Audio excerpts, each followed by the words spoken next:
Kasama ka, ikaw ang bida. May kwento ka ba ng pag-ibig, pamilya, o buhay na puno ng aral at inspirasyon? Dito sa Dear Ate CJ, may makikinig, may magpapayo, at may kasamang tatawa at iiyak sa iyong kwento. Tuwing Lunes, Miyerkules at Biyernes, samahan si Ate CJ sa isang programang puno ng kwento ng pag-asa, pagsubok at tagumpay. Alas 10 ng umaga, pakinggan ang mga liham ng puso, mga aral ng buhay, at mga payong may pagmamahal.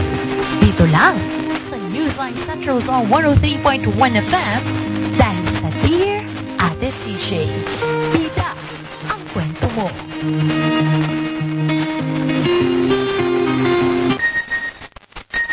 Nalubog ang cellphone ko sa baha. Loadan mo ako ng 500. Ha? Sino to? Paalala po ng National Telecommunications Commission o NTC. Pag nakatanggap ng text na humihingi ng pera o load, huwag agad maniwala. Ibigay sa NTC ang kanilang number para ma-aksyonan at huwag ding buburahin ang katutadudang text na natanggap. Para sa mga katanungan sa NTC tungkol sa text scam, magsadya sa NTC One Stop Public Assistance o OSPA sa BIR Road, East Triangle, Diliman, Quezon City o tumawag sa 926-7722 o sa 921-3251.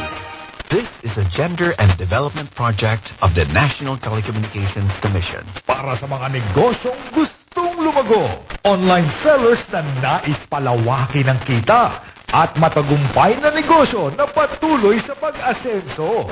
Samahan si Daniela Sanggalang sa programang magbibigay ng kaalaman, diskarte at inspirasyon tungo sa tagumpay.